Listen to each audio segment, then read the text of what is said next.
کتنے خوش نصیب لوگ ہیں جن کے دن کا آغاز نماز فجر سے ہوتا ہے، اور سونے سے پہلے بھی وہ سجدہ ریز ہو کے اللہ کی نعمتوں کا شکرانہ ادا کرتے ہیں، اور جو دن خیریت سے گزرا اور عافیت کی گود میں نیند لینے کے لیے بڑھ رہے ہیں تو وہ شکرانے کا سجدہ کر رہے ہیں کہ مالک تیری توفیق سے مجھے خیریت سے یہ دن گزارنا نصیب ہوا۔ ہمارے بزرگ فرمایا کرتے تھے سونے سے پہلے 5 انگلیاں بھی گن لیا کرو، 5 نمازیں بھی گن لیا کرو۔ اگر 5 نمازیں پوری ہیں تو اللہ کا شکر ادا کیا کرو کہ تمہیں توفیق اس نے عطا کی۔ اللہ اکبر۔ حضور علیہ السلام نے کچھ لوگوں کو دیکھا معراج کی شب کہ ان کے سر پتھروں سے کوٹے جا رہے ہیں، کچلے جانے کے بعد پھر دوبارہ سر صحیح کر دیے جاتے ہیں، پھر پتھروں سے ان کے سر کوٹے جاتے ہیں، ریزہ ریزہ ہو جاتے ہیں، پھر دوبارہ ان کے سر صحیح کر دیے جاتے ہیں۔ جبریل امین نے کہا حضور یہ آپ کی امت کے وہ لوگ ہیں جو نماز میں کاہلی کیا کرتے تھے،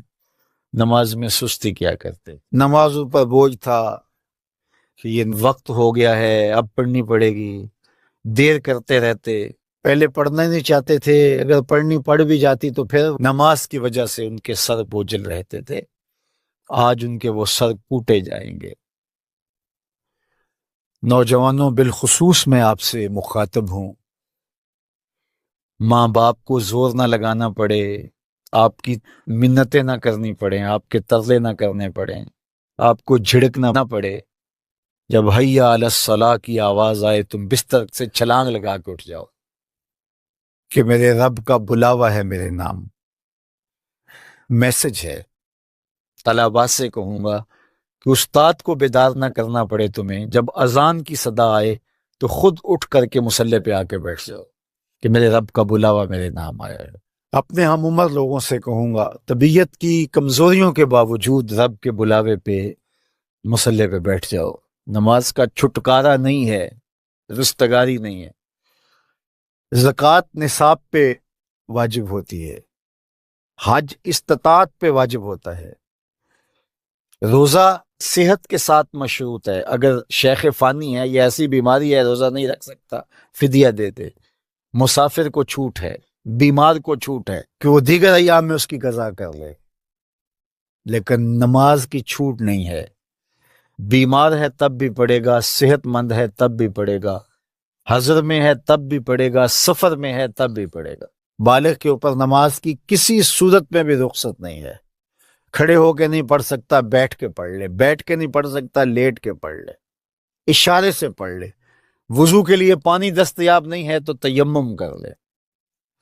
حالت سفر میں ہے قصر کر لے، آدھی پڑھ لے پوری نہ پڑھے، دشمن کے مقابلے میں ہے صلاۃ الخوف کی صورت میں پڑھ لے۔ یہ نماز کا مسئلہ ہے، اتنی اہم نماز ہے۔ تو جن کے سر بوجھل رہے نماز سے، سردیوں میں ہوتا ہے اوپر نیچے نمازیں آ رہی ہوتی ہیں، ابھی عصر پڑھ کے گھر پہنچے تو پھر مغرب کی آ گئی، مغرب گھر کے پہنچے تو پھر عشاء کی آ گئی، تو کئی لوگ کہتے ہیں اے تو مولویاں نے آ تو چکی ایک، ابھی تو پڑھ کے آئے ہیں۔ تو کیوں شوق نہیں ہے تمہیں؟ ایک نماز کے بعد وہیں بیٹھ کے دوسری نماز کے انتظار میں مسجد میں قیام کرنے والا، اللہ اکبر، فرشتے ناز برداریاں کرتے ہیں۔ مسجد میں صحابہ بیٹھ جاتے ہیں، ایک نماز پڑھی اب دوسری پڑھ کے جائیں گے، دوسری پڑھی تو اب تیسری پڑھ کے جائیں گے، اور جب نماز کا وقت آتا تو وہ انتظار کرتے کہ ابھی تک اذان نہیں ہوئی، اور حضور جب حضرت بلال حبشی رضی اللہ تعالی عنہ کو اذان کے لیے کہتے تو کہتے ارحنا یا بلال، بلال اٹھو ہمارے دل کو راحت پہنچاؤ۔ آنکھوں کی ٹھنڈک قرار دیا نا نماز کو، جعلت قرۃ عینی فی الصلاۃ، میری آنکھوں کی ٹھنڈک نماز میں رکھی گئی، تو یہ دل کا قرار ہے، راحت قلب محمد ہے صلی اللہ وآلہ وسلم۔ اللہ اکبر، یہ معراج کا تحفہ خاص ہے جو ہمیں نصیب ہوا۔